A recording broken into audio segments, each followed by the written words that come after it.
안녕하세요. 숲을 읽어주는 자미지 조경자 마술사입니다. 전인간으로 희망 심기 이관희 교수님 글입니다. 웃음 지수 높이기. 내가 먼저 체면을 부리고 웃었더니 웃음보가 터졌다. 간호사로 평생을 한센인들과 함께 지내며 가장 안타깝고 마음 아프게 생각한 것이 있다면 그것은 외모의 기형 혹은 심리적인 위축감 때문에 한센인들이 하나같이 점점 웃음을 잃어간다는 것이었다. 그래서 늘 웃음에 관한 좋은 글이나 재미있는 코미디 테이프를 틀어주면서 의식적으로 함께 웃으려고 애를 쓰곤 했다.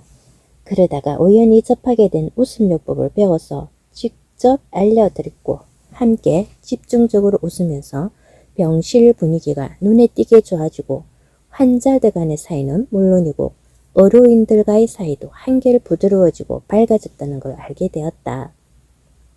물론 나 스스로도 놀라워할 만큼 많은 긍정적인 변화가 생겼다. 그래서 2박 3일의 웃음치료사 연수를 통하여 1급 웃음치료사 자격을 취득한 후 설두지만 좀 더 본격적으로 웃음치료 프로그램을 병실에서부터 조금씩 시작한 지 벌써 5년이 넘었다. 우리 한센이는 특히 외모의 기형으로 인하여 평생을 가족들과 떨어져 정착하면서 살아가는 경우가 많다. 그러다 보니 마음에 큰 상처를 안고 살기도 하고 제가 환자들도 혹시 자녀에게 피해가 갈까봐 노심초사하는 경우가 많아 웃음이 건강에 좋은 줄 알면서도 점점 웃음을 잃어가게 되는 것 같다. 시대가 많이 변해서 과거에 비하면 사회적 낙인이라는 절망감, 몹쓸 병에 대한 원망이 점점 없어지고는 있다. 그렇지만 아직까지도 한센병이라는 진단을 받으면 마음의 상처로 인하여 노년기에 대한 위기감이나 고독감이 일반 노인들보다 훨씬 더 크게 영향을 미치게 된다. 내가 한센이는 웃음지수에 관한 조사 연구라는 논문을 쓰던 2009년 1월 1일 자료에 의하면 한센 사업 대상자 수가 14,207명 중 332명이 활동성 환자였다. 그리고 1,909명이 후유증으로 인한 한센 장애인이고 339명은 재발 환자였다. 거주 형태별로 보면 재가 799명, 정착노원 등에 4,943명, 그리고 국립 등 생활시설에 1,271명으로 이들의 평균 연령이 69세였다. 이러한 연구를 통해 내가 섬기는 한센인들은 보다 더 많은 정신적, 신체적, 심리적 전문 간호가 필요하다는 사실을 절실히 느끼게 되었다. 그렇기 때문에 웃음치료가 그들에게 꼭 필요하다고 확신했고 설툴지만 이들에게 맞는 웃음치료 프로그램을 하나 둘 만들어가면서 웃음치료를 적극적으로 시작했던 것이다. 그러기 위해서는 신체의 다양한 계통에 긍정적인 영향을 주는 웃음을 통하여 스트레스를 완화시켜주고 삶의 질을 높일 수 있는 웃음 치료를 통하여 간호중재안으로 활용해 보고자 낯가림이 심한 나부터 깨져야 했다. 그러나 내가 망가진다는 것은 절대로 쉽지 않은 노릇이었다. 나는 엄치이고 레그레신의 문외한인데 웃음 치료를 진행한다는 것은 어쩌면 거의 불가능한 일이기도 했다. 하지만 웃음 치료의 매력에 푹 빠져버린 나는 근무 시간에도 틈나는 대로 눈만 마주치면 하하 호호 웃음 치료를 병행하여 보았다. 어디서 나오는지 주체할 수 없는 자신감과 지칠 줄 모르는 용감무쌍한 에너지로 때와 장소 가리지 않고 박장대소도 하기 시작했다. 그러나 웃을 일이 있어야 웃지 설령 웃을 일이 있다고 해도 이 얼굴로 어떻게 박장대소를 하겠느냐며 오히려 웃음치료를 전문적으로 체계화시키자 조금씩 하기 전보다 더 강하게 웃음치료를 거부한 분도 계셨다. 아마도 박장대소가 너무 의도적이다 보니 반대로 역기능을 준 것 같았다. 그래서 내 나름대로 환자분들이 가만히 따라 할 수 있는 여러 가지 웃음을 만들기 시작했다.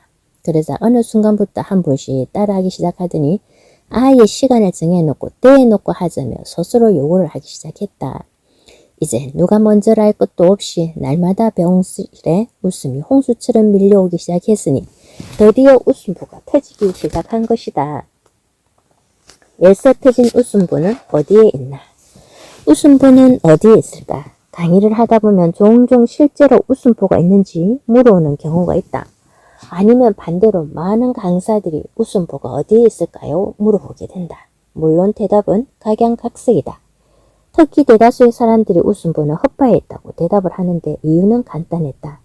너무 많이 웃거나 웃음을 못 참는 사람에게 아무래도 저 사람 헛바에 바람 들어갔다 라고들 하기 때문에 막연히 헛바에 있을 거란다.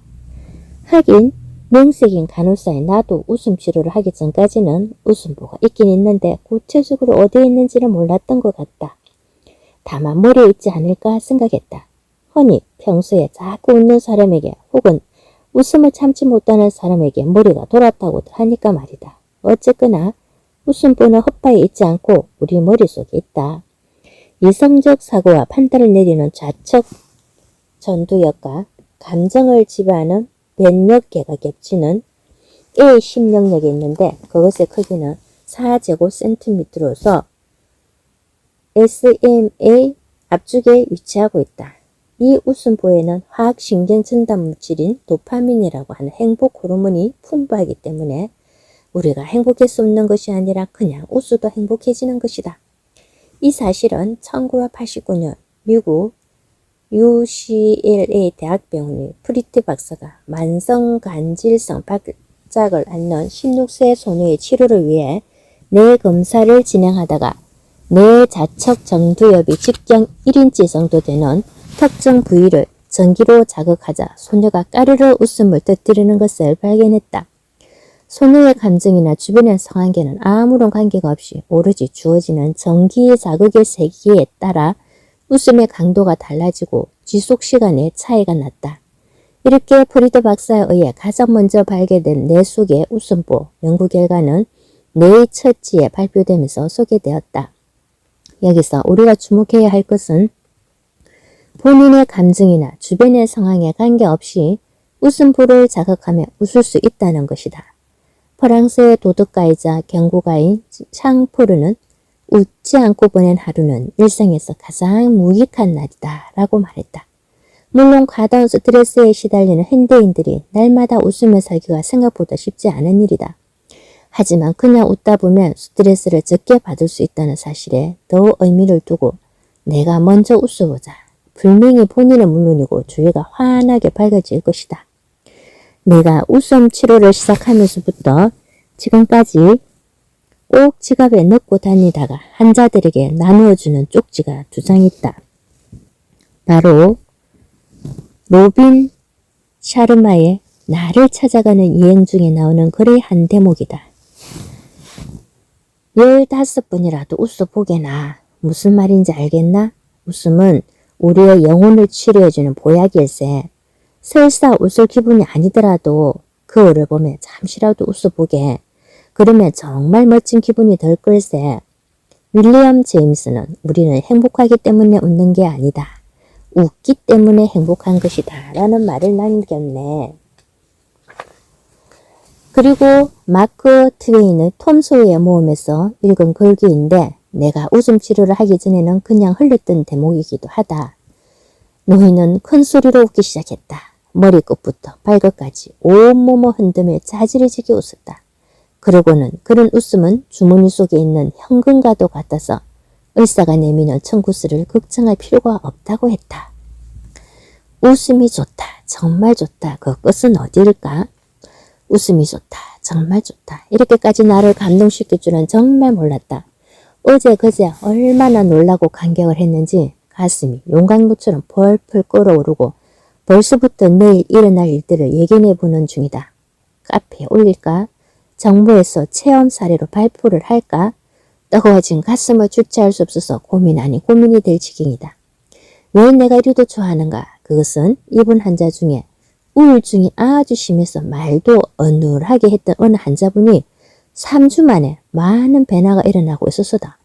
그분은 3월 7일에 입원을 하셨는데 그날부터 바로 조금씩 웃음 치료를 하기 시작해서 2주 정도 하니까 나만 보면 박장대소를 하시더니 이제는 모든 간호사들을 웃음 스위치로 정해놓고 수시 때때로 손뼉을 치면서 웃으셨다. 드디어 3월 28일에는 신사동 그 사람과 앙코르로 누이를 제대로 불러 우리를 깜짝 놀라게 했다. 오죽했으면 보호자인 아들과 통화를 해서 집에 계실 때 모습을 확인해 보았을 정도이다. 믿어지지 않을 정도로 눈에 띄게 좋아지고 밝아진 모습에 웃음의 힘이 얼마나 큰지 정말 모두 놀라고 있다. 이것이 웃음 치료를 통해 어른으로서 내가 겪는 현실 이야기이다. 자신은 없지만 도저히 그냥 넘어갈 수가 없어서 체험 사례를 통해 여러 선생님들과 함께 공유하고 싶어질 만큼 큰 축복의 선물로 인해 이 봄이 너무나 푸르고 아름답기만 하다. 웃음의 폭발적인 순기능을 확신하기 때문이다.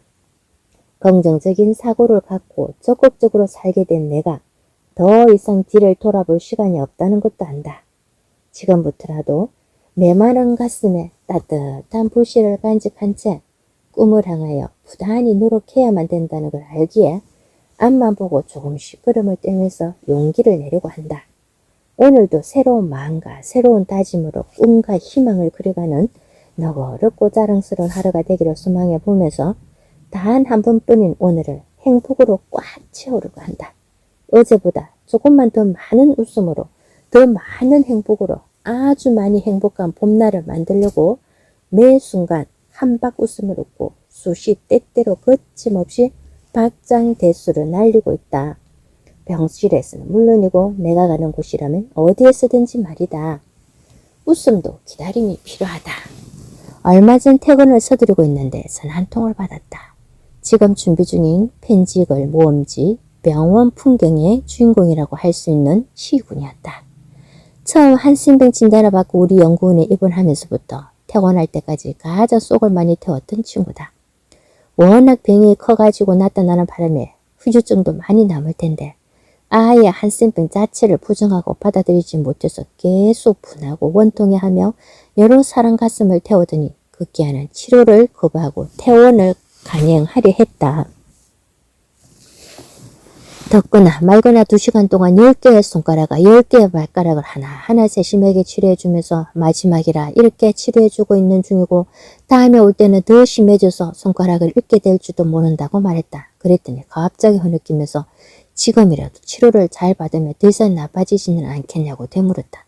당연히 더 이상 나빠질 이유가 없다고 했더니 그렇게도 퇴원하겠다고 난리를 피우더니 선생님 퇴원 처리를 해버렸어도 안 하면 퇴원 보류가 되는 거예요? 아님 다시 재입원이 되는 거예요? 하고 되물었다. 정말 간담을 서늘하게 했던 친구인데 무사히 1년 넘게 치료 잘 받고 난 후 지금은 라자로 마을에서 요양원 일도 하면서 노약한 어르신들의 시중도 들면서 사회 복귀를 꿈꾸고 있다. 물론 시간은 걸리겠지만 이제 걱정이 안 되므로 사실은 공부한다고 핑계를 댔지만 안부 메일마저도 끊은 지 오래인데 도리어 이제 내가 위로 메일을 가끔씩 받아서 미안하고 있는 중인데 잠깐 보잔다. 환하게 웃음에 나타난 그 친구와 왜 나는 웃음 운동 안 가르쳐 주세요? 날마다 백 보고 웃었더니 배가 고파 죽겠네 하며 노란 스마일공을 살며시 내밀었다. 문방구에 갔더니 눈에 띄어서 선생님 주려고 사왔다는데 가슴이 울컥했다.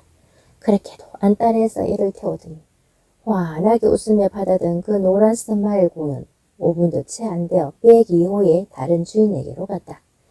할아버지 라자로 말 찡찡이가 고맙다고 주네요. 저는 할아버지께 드릴게요. 절대로 누구 주지 말고 그냥 갖고만 계세요.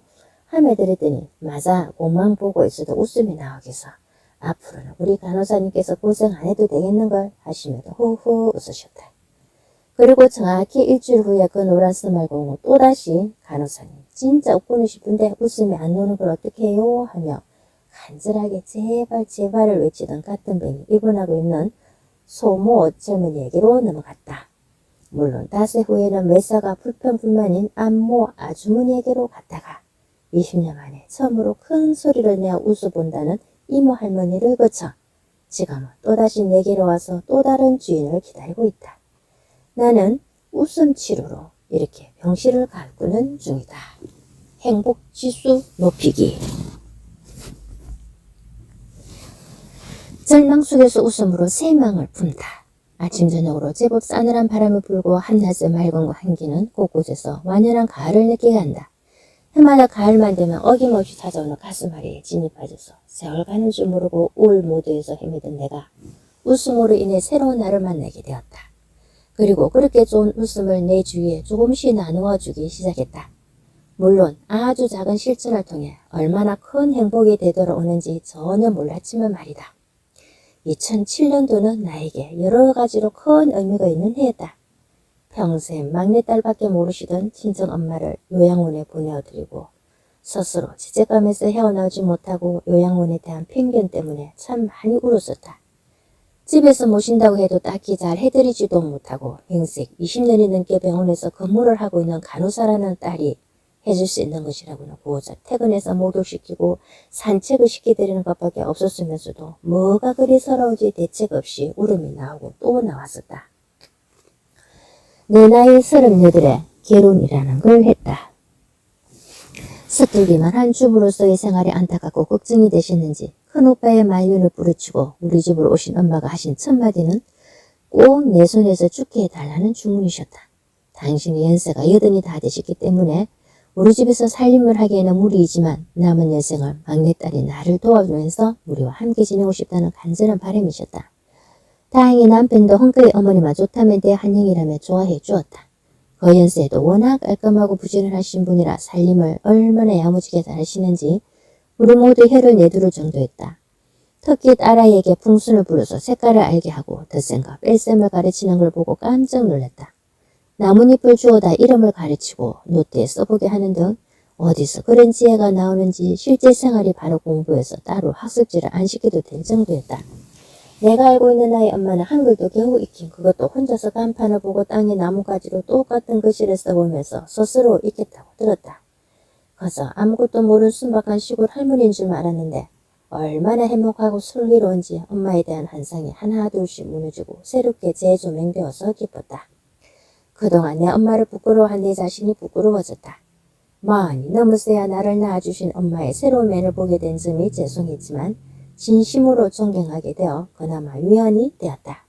그리고 남은 날 동안 내 엄마를 많이 사랑하고 존경하리라고 굳게 마음먹었다. 그러나 오늘 눈앞에 둔 내 엄마는 이제야 철이든 못난 딸의 사랑을 기다려주지 않았다. 언제부터인가 기억력이 점점 흐려지고 걷게 하는 자신이 누군지 자꾸만 잊어가고 있었다. 평생 삶에서 익힌 모든 것을 순서 없이 다 잊어버리고 심지어는 자신의 분신인 자식들까지도 몰라보게 된 것이다. 주위에서 치매 환자나 가족들의 고통을 많이 접하면서도 남의 일치를 멀게만 생각했었는데 막상 내 엄마가 치매라고 진단을 받고 나니까 정신이 번쩍 들었다. 그래서도 병이 점점 나빠지면서 치매가 얼마나 무섭고 두려운 질환인지 깨달있게 깨닫고 후회했지만 소용없었다. 대책 없이 울고만 했던 나에게 뜻밖의 찾아온 3일간의 웃음 치료 연수는 내 삶을 송두리째 변화시키기 시작했다. 친절하게도 그 웃음은 유난히 낯가림이 심해 울타리 밖에서 기웃거리던 오죽자는 나를 요리조리 안내하기 시작했다. 웃음의 위력에 풍덩 빠져서 거침없이 수시, 때때로 장소, 대사, 턱을 못하고 박장대소를 날려 주위를 놀라게 했고 어둡기만 하던 나의 얼굴에 웃음꽃이 활짝 피었다. 눈물이 핑퐁 돌 정도로 하루하루가 고맙고 행복해지기 시작했다. 무엇보다도 나로 인하여 내 가족이 또한 내 이웃이 덩달아 환해지기 시작했고 내가 가는 곳에는 언제 어디서나 웃음꽃이 피었다. 노래를 하라고 하면 차라리 춤을 추겠다고 우기던 내가 남 앞에서 노래를 하게 되고 레크레이션을 진행하면서 웃음 치료를 하다니 스스로 놀라고 신기할 뿐이었다. 내 자신조차도 감당하기 힘든 에너지가 주체할 수 없을 정도로 마구 뿜어져 나왔다. 이렇게 좋은 웃음을 이제야 알게 되다니 너무나 속상하고 억울한 생각이 들어서 더 열심히 웃음 운동을 하기 시작했다.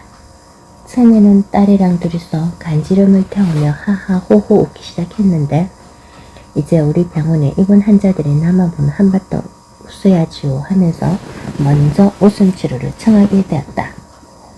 매내를 한 번이라도 자주 가려고 시작한 웃음치료 봉사가 어느덧 1년이 되었다. 내 엄마만큼은 언제나 수프 미니들을 바라던 어리숙고 못난 딸이 마지막으로 해드릴 수 있는 것은 오직 웃음을 드리고 웃으시게 하는 일이었다. 다행히 어머니는 잘 따라서 웃으셨고 요양원에서는 하하 웃음 할머니로 통한다. 물론 지금은 상태가 많이 안 좋지만 그래도 아직은 손뼉 맞히면 자연스럽게 박수를 치며 웃으신다. 내 이웃부터 챙겨보자고 시작한 어왕시 노인복지회관에서의 웃음치료 봉사도 12월이면 1년이 된다. 어쩌면 평생 짊어지고 갈 죄송스러움을 조금이나마 떨기 위한 내 자신의 이기심인지도 모르지만 비록 엄마가 내 사랑을 모르고 떠나실지라도 웃으면서 안녕을 하고 싶다. 부디 엄마를 영원히 이별을 구하게 될 그날 절대로 울지 않고 웃을 수 있었으면 한다. 그러기 위해서는 오늘도 치매에 걸려 자신의 삶을 잃어버린 그들에게 마지막 생을 인간답게 마칠 수 있도록 작은 힘이나마 보태려고 시간을 나누고 있다. 예쁘게 익어가는 가을처럼 내 웃음도 오늘따라 더 풍성하고 향기롭다. 무조건 웃어 넘기고 또 넘기다 보면 웃음을 새롭게 만나지 않았더라면 이 어려운 시기를 어떻게 보냈을까? 너무나 끔찍한 생각이 든다. 웃음을 새롭게 접하고부터 쭉 좋은 일들만 생겼었다. 제1회 우수 직원으로 뽑혀서 해외 연수도 다녀오고 그동안 나름대로 참 많이 행복했었는데 너무나 많이 행복해하는 나를 시샘한 것인지 학교에 가던 딸아이가 교통사고를 당해서 7월 초부터 온 집안이 발칵 뒤집혔다. 다행히 머리는 괜찮아서 한숨을 돌렸지만 왼쪽 다리뼈가 2개나 개방선골절로 밖으로 튀어나와서 수술을 2번이나 받아야 했다. 멀쩡하게 등교를 시켰던 딸이 교통사고를 당했다는 연락을 받고 머리가 빙 돌았다. 다행히 아이는 나를 보자마자 시식하게 엄마 그래도 왼쪽 다리만 다쳐서 다행이에요. 오른쪽 다리는 목만 들어서 괜찮아요 하며 빵긋 웃었다. 그리고는 기가 막히게 한 소리 더 했다. 엄마 걱정할까봐 아빠나 큰삼촌께 먼저 연락하려고 했는데 아빠는 핸드폰을 안 받으시고 큰삼촌은 꺼져 있어서 할 수 없이 엄마께 연락했는데 많이 놀라셨어요 했다. 엉엉 울 줄만 알았던 딸아이가 오히려 엄마인 나보다도 더 어젓해서 안심이 되었다. 평소에 명랑하고 밝은 아이라서 이 어려운 고비도 잘 넘겨주어서 얼마나 고맙고 예쁘든지 가슴이 뭉클하기만 했다. 그러나 사람의 마음은 간사하기 짝이 없었다. 처음에는 너무나 놀라고 황당해서 그저 고맙게만 생각했는데 시간이 지나면 지날수록 은근히 화가 치밀고 엉근히 분한 생각도 들었다. 하필이면 내 아이가 왜? 간사한 마음이 자꾸만 고개를 들고 스스로를 힘들게 하면서 점점 웃음을 잃게 만들었다. 그러나 늘 그랬듯이 나를 바꾸고 내 삶을 바꿀 수 있는 힘은 언제나 내 안에 있었다. 나를 바꾸고 내 삶을 바꿀 수 있는 힘은 언제나 내 안에 있었다. 이 대목이 참 좋네요.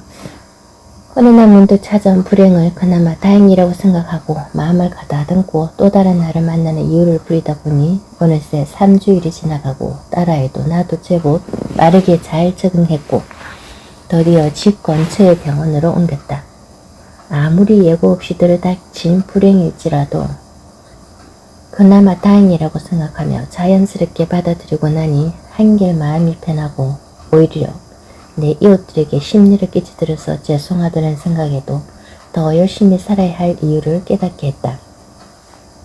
어쨌거나 숨가쁘게 살아가는 날들 속에서도 언제나 한 박자 쉬어가는 여유를 부리며 바쁘고 힘들수록 더 많은 웃음으로 더 많이 행복해하면서 스스로 계속 에너지를 챙겨주었더니 한층 더 여유로움을 갖고 오히려 그 어느 여름보다도 더 시원하게 여름을 날 수 있었다. 그렇다.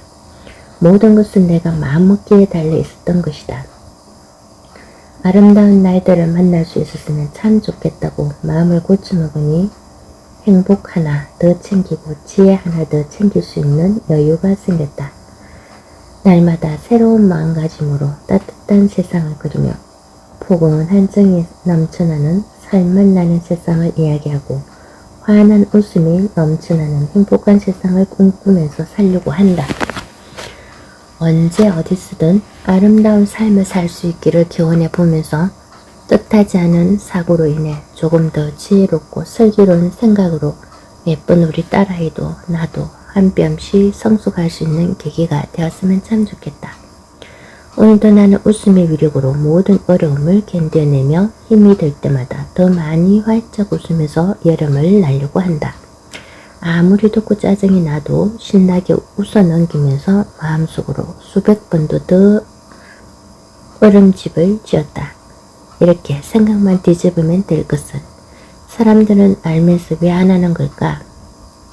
2008년 7월에 딸이 교통사고를 당했을 때 3개월 동안을 통기부스에 1위 자로%라는 기구를 달고 지냈는데 정말 불안하고 깝깝해서 죽는 줄 알았었다.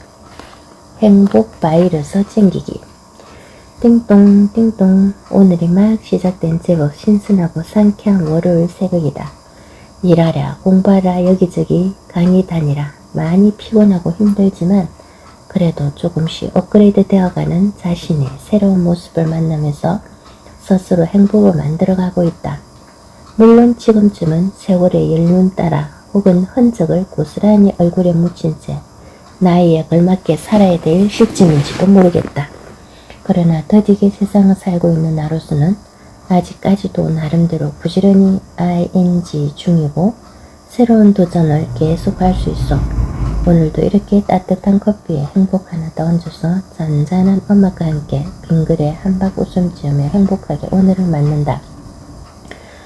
분명한 것은 어제는 주체할 수 없을 만큼 힘든 하루였지만 또다시 찾아온 오늘은 어제와는 또 다른 새로운 날이고 나도 어제와는 또 다른 새로운 모습의 나라는 것을 잊지 않고 기억한다. 그러니까 오늘은 또다시 새로운 마음가짐으로 열심히 살아야 되는 것이다. 활짝 핀 웃음꽃으로 단단히 무장하고서 아자아자 파이팅! 웃음은 모든 걸 가능하게 한다. 새날이 밝았다. 오늘도 더 많은 웃음으로 더 많은 사랑 나누는 아주 많이 행복한 날이다.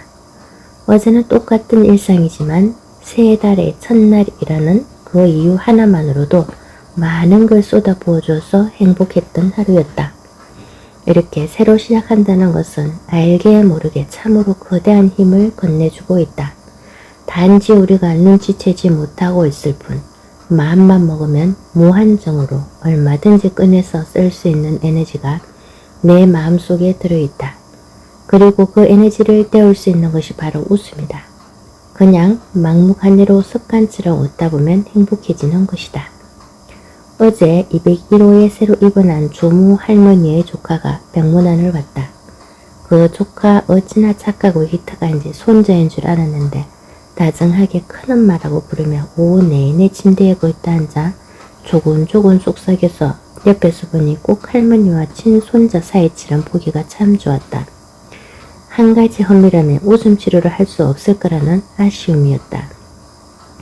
우리 할머니들이 부끄러움을 타서 외부인이 오거나 행정 직원이 오면 외모 때문에 안 웃으려고 하기도 하고 특히 병실에서 잠깐씩 할 때는 더더욱 박장대소는 안 하는 편이다. 그런데 어제 이모 할머니와 오늘은 왜 웃음 치료 안 하냐고 하면서 먼저 하하하하 웃어 제끼는 바람에 한바탕 웃음 홍수가 휩쓸고 갔다. 당연히 201호에서 시작된 웃음 홍수는 순식간에 205호까지 이어졌고 독방인 202호의 신앙까지도 튀어나오셔서 빠끔히 얼굴을 내밀고 픽 웃곤 나를 부르는 신호를 보냈다. 놓치세라 재빠르게 202호에서 아하하하 2월 14일에 입원하셔서 보름이 넘게 애를 태우더니 오늘은 기분 좋게 먼저 웃음을 청하고 멋지게 박장대소를 해서 내 마음을 붕붕 들뜨게 했다. 살면서 이렇게 기쁘고 행복한 순간순간이 도처에서 튀어나와 나를 감동하게 한 웃음은 모든 걸 가능하게 한다. 조모 할머니 조카가 웃음을 참아가며 물었다. 큰어머니 그렇게 잘 웃으시면서 그동안은 왜 한 번도 안 웃고 사셨어요? 내가 왜 웃을 줄 몰랐겠니? 입 때문에 웃음이 나와도 참고 살았지. 이런 얼굴로 입을 크게 벌리고 눈물이 날 만큼 웃어본 적이 없었구나. 이제야 살맛이 난단다. 아직은 우리가 더 열심히 웃어야 할 이유가 여기에 있다. 웃음은 이렇게 세상을 살아갈 에너지를 끊임없이 안겨준다. 그 에너지를 어디에 어떻게 쓸 것인지 행복한 고민에 빠져본다. 물론 만나는 이 세상 모든 것에다 쏟아 부으리라는 걸 알면서 우수수로 챙겨지는 행복을 하나 더 챙기고 있다. 자, 나에게 또 다른 희망을 준 웃음의 꽃은 어딜까? 오늘도 웃음으로 에너지를 챙기며 희망찬 나의 길을 간다. 야무지게 야. 기쁨지수 높이기. 웃음치료 전국 정기 모임에 딸과 함께 가다. 웃음꽃 가족 박현주. 우리 집은 웃음꽃 가족. 엄마가 박수치며 오호호호 제일 먼저 박장도소 하면요. 우리 집은 웃음꽃 가족. 아빠도 배를 잡고 하하하하 눈물 흘리며 포곡절도 하고요. 우리 집은 웃음꽃 가족. 나도 따라 뒹굴며 히히히히 떼굴떼굴 요절복통하지요. 이 얘기는 그런 내 딸이 한국 웃음치료사 협회 전국 모임에 다녀와서 쓴 글이다. 1박 2일 동안 보고 느낀 게 많았는지 일기도 제법 길게 정말 잘 썼던데 일기는 절대로 공개하면 안 된다고 해서 쓸 수 없음이 아쉽다. 다만 워낙에 밝은 아이라서 잘 웃고 까불기도 하고 그랬던 아이가 교통사고를 당하고 난 후로 많이 의기소침해지고 자신감도 없어 했는데 송리산에 다녀온 이후 제 페이스를 찾은 것 같아 다행이었다. 중간고사를 앞두고 데리고 가서 괜한 짓 하는 거 아닌가 걱정이 되기도 했었는데 올백은 아니지만 하나 틀려서 전교 1등을 했다. 늘 올백을 맞아서 별명이 올백 박현주 또는 꼬마 반장 박현주였는데 스스로 잘 견디고 일어선 것은 모든 것이 웃음이 우리에게 준 선물이 아닌가 싶다. 앞으로 어떤 어려움이 찾아와도 아마 웃음으로 웃어넘기며 잘 견딜 수 있을 것 같아서 웃음치료사인 엄마로서 또 하나의 큰 기쁨을 챙겼다. 진심으로 모든 내 안의 사람들과 소중한 삶에게 고마움과 사랑을 전한다. 따뜻한 겨울을 그리며 배려 익히기. 꿈일기. 이혜인. 목마른 이들에게 물 한 잔씩 건네다가 꿈이 깨었습니다. 그렇게 살아야겠습니다. 살아있는 모든 것을 다시 사랑해야겠습니다. 누구에게나 물 한 잔 건네는 그런 마음으로, 목마른 마음으로. 꿈에서 나는 때로 천사이지만 꿈을 깨면 자신의 목마름도 달래지 못합니다. 사랑하는 언니, 제가 늘 가슴에 품고 살면서 스스로를 위로하기도 하고 격려받으면서 나태해진 마음을 다독거리던 이혜인 수녀님의 시로 사랑하는 마음을 대신하려 합니다. 따뜻한 가슴으로 묵묵히 자신의 삶을 살아가는 언니를 보면서 참 많이 부럽고 부끄러웠습니다. 오늘도 한결같은 마음으로 참된 삶을 살아가는 언니를 보면서 아직도 부족한 저는 갈 길이 멀게만 느껴지기도 합니다. 아주 가까이에서 늘 새로운 모습으로 새로운 날을 살아가는 언니의 예쁜 모습이 고맙고 사랑합니다. 저 또한 변함없이 아름답고 예쁘기만 한 사랑의 지혜, 조금씩이라도 언니를 닮으려고 애를 쓰고는 중입니다만 늘 허덕이고 자신이 없어집니다. 그러나 사랑도 날마다 새롭지 않으면 고인물처럼 썩기에 마련이라고 했습니다. 오늘도 작은 내 사랑이 변함없이 새롭고 어제보다는 좀 더 발전된 나눔이기를. 형편없이 부족한 나의 작은 실천이 사랑하는 내 가족들에게 꼭 필요한 향기가 되고 끊임없는 에너지로 쏠릴 수만 있다면 더 바랄 것이 없겠습니다.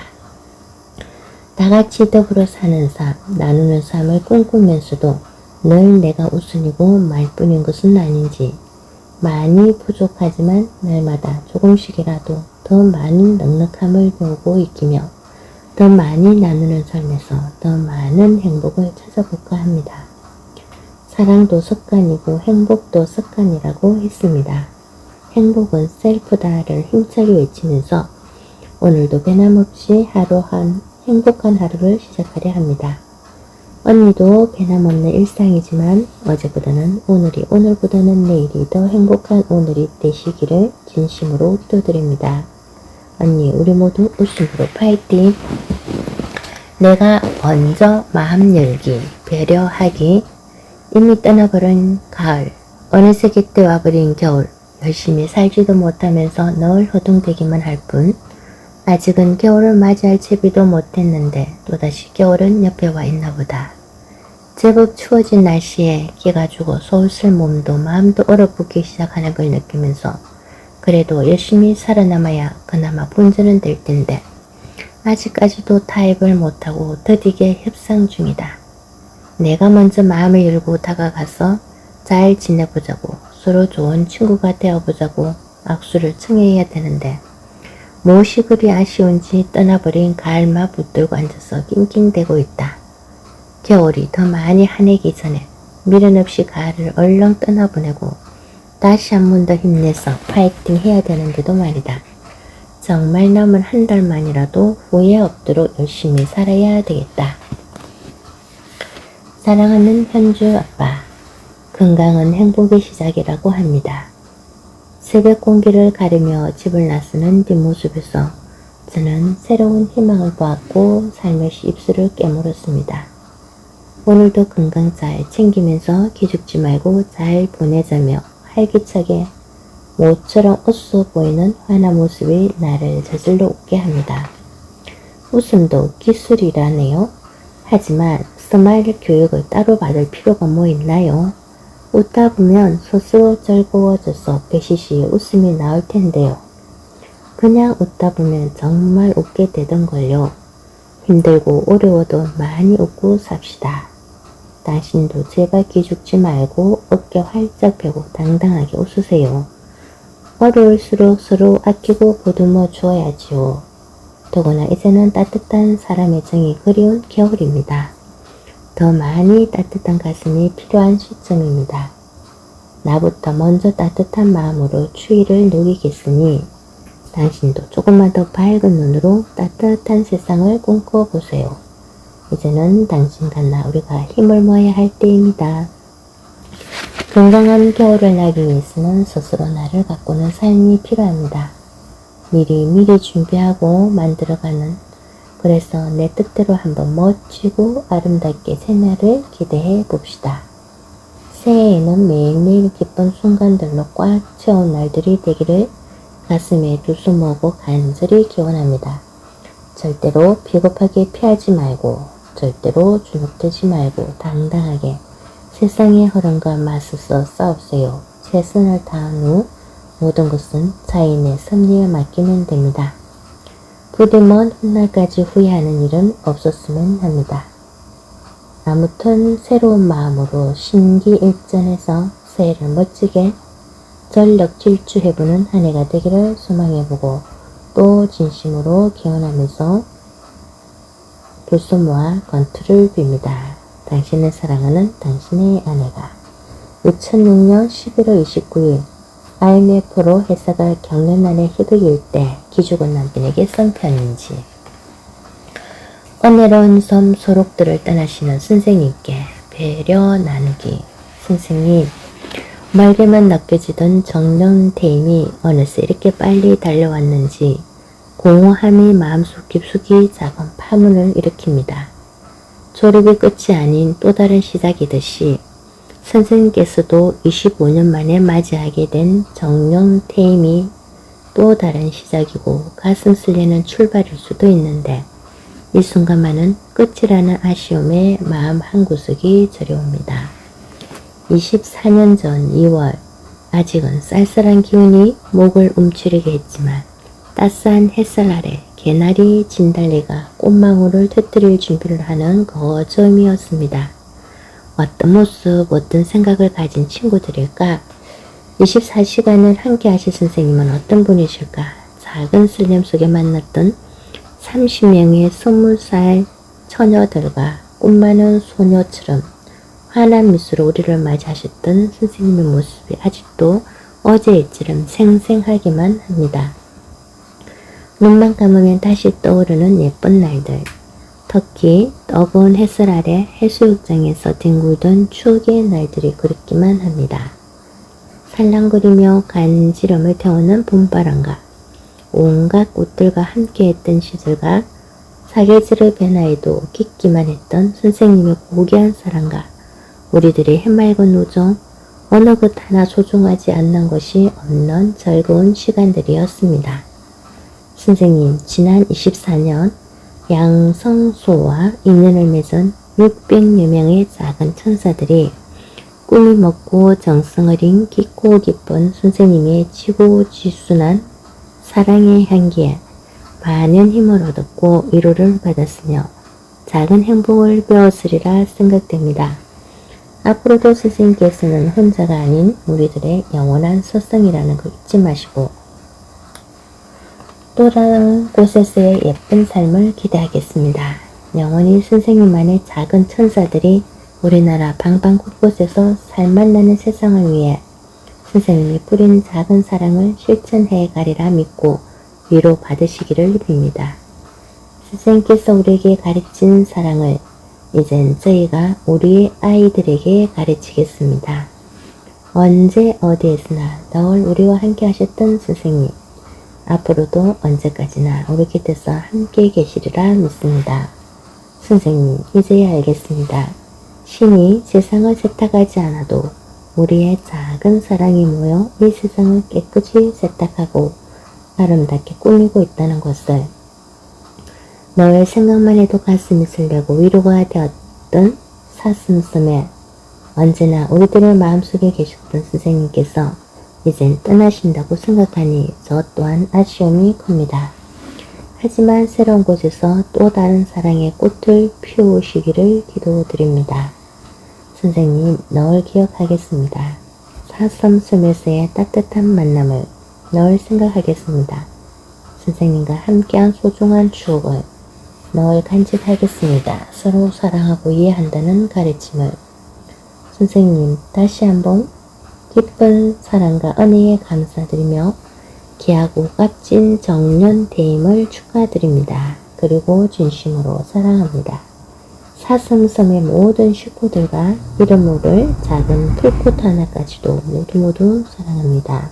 늘 건강하시고 행복하십시오. 호박죽 속에서 찾은 사랑 이야기. 내 나이 올해 40대의 끝에 있어서 살림이라면 고수는 아니어도 그야말로 베테랑이어야 하고 일찍 시집을 갔다며 벌써 손자 손녀도 볼 나이가 되었다. 하지만 나는 이제 겨우 11년차 주부로 살고 있다. 아주 늦은 나이에 시집을 갔기 때문인데 그래도 그나마 다행인 것은 못하는 살림이지만 남편의 적잖은 도움으로 남의 손을 빌리지 않고 직접 판단한 것이다. 물론 5년 전까지만 해도 80세가 훨씬 넘으신 친정엄마가 얼마나 야무지게 살림을 하시는지 그때는 잘 몰랐었다. 2007년도에 치매 진단을 받고 요양원으로 가시기 전까지는 평생을 간호사로 살아온 나조차도 모를 만큼 잘 지내셨기 때문이다. 최근에는 연하곤란으로 음식을 잘 못 삼키는 엄마를 위해 당신이 그렇게도 좋아하시고 여름 내내 물리도록 많이 끓여주셨던 호박죽을 이제 내가 끓여서 날마다 요양원으로 나르고 있다. 어린 시절에 살찐 내 엉덩이만한 호박을 빡빡 긁어서 푹 삶은 후 커다란 주걱으로 껴서 끓인 호박죽을 온 동네 사람들이 모두 모여 나누어 먹었었다. 마당 한가운데 누운 왓상에 둘러앉아 모닥불을 피워놓고 부채로 모기를 쫓아가며 나누어 먹었던 호박죽 맛은 그야말로 둘이 먹다가 죽어도 모를 최고였다. 냉장고가 없어서 가마솥에 잔뜩 끓여놓고 신다고 물을 붓고 끓이고 또 끓여서 먹었던 호박죽은 맛도 맛이지만 어릴 때 맨 먼저 만난 세상과 소통하는 첫 무대였다. 할머니께서 들려주신 옛날 이야기며 언니 오빠들의 연애 이야기며 누구네 아들이 취직하고 승진한 이야기며 세상 돌아가는 바깥 세상의 이야기까지 모두 영화를 보듯 생생하게 들을 수 있어서 은근히 호박죽을 언제 끓이나 엄마의 눈치를 살피며 기다리기도 했었다. 모처럼 여름 방학이라고 서울에서 내려온 막내 오빠로부터 들을 수 있었던 서울 사람들의 이야기를 들으며 막연히 나도 꼭 서울로 대학을 가야 되겠다고 마음먹었다. 물론 나는 우리 마을에서 최초로 서울에 있는 대학에 진학한 여자아이가 되었다. 이 모두가 호박죽 덕분이다. 너무 자주 먹어서 물렸던 호박죽이 이제 늙은 시대의 대표적인 보양식이라며 식탁에 자주 오르고 있다. 그 옛날 세상 돌아가는 이야기를 곁들여 먹던 호박죽과는 비교도 안 될 만큼 맛도 추억도 별로이지만 나는 오늘도 내 방식대로 호박죽을 끓인다. 맛이야 그 옛날 엄마가 가마솥 때 끓여준 호박죽 맛에 비하면 엄마의 정성으로 보나 깊은 사랑으로 보나 배할 바가 아니지만 그래도 나는 정성스럽게 그 옛날 엄마의 모습을 그리며 냉동실에 보관해둔 호박을 꺼내 엄마의 정을 느끼곤 한다. 한꺼번에 육수에 갈아서 냉동실에 보관했다가 끓인 호박죽 맛이야. 눈반 깜빡이는 엄마가 표현을 안 해주시니 알 길이 없어도 편안해진 내 마음을 따라 부지런을 떨어본다. 아, 눈물 나도록 그립다. 시골집 마당에서 먹던 호박죽과 아름답기만 했던 세상 이야기 속의 진실들. 아무리 순간순간을 잘 챙기면서 살아도 후회는 남는 법. 부디 올여름만이라도 내가 낳은 자식들보다 나를 낳아주신 부모님을 더 먼저 생각해보는 시간이 되기를 간절히 바라본다. 여전히 삶의 큰 언저리에서 하루하루가 힘들어도 조금이나마 더 우리 곁에 함께 해주신 엄마가 고마울 뿐이고 내 욕심 같아서는 이렇게라도 더 함께 할 시간이 주어진다면 얼마나 좋을까. 신날 같은 희망으로 아무것도 모르는 엄마께 욕심을 부려본다. 왜 진작 좀 더 잘해드리지 못했을까 후회하기보다는 오늘만이라도 최선을 다해 행복하게 보낼 수 있기를 언제나 그랬던 오늘이 마지막이라고 생각하고 부디 엄마와 영영 이별을 하게 되는 그날까지 마음 한 곳에 아쉬움이 남지 않도록 최선을 다해 턱없이 부족한 사랑이지만 돌려드리려고 호박죽을 끓인다. 네, 이간희 교수님의 전인간호로 희망심기라는 글을 읽으면서 웃음이라고 하는 것을 접하면서 함께 내가 변화를 받고 이웃도 주위도 변화를 시키는 그 아름다운 웃음 치료가 참 좋다는 것을 다시 한 번 더 느끼게 되고요. 그리고 교수님 어머니에 대한 사랑과 따뜻함이 묻어나는 그런 좋은 글을 적어주셔서 감사합니다. 네, 저와 여러분 하루하루를 웃지 않고 살 이유가 없죠. 네, 숲빛 읽어주는 자매직 조경자 마주사였습니다. 남은 시간도 웃으면서 아자아자 화이팅입니다. 감사합니다.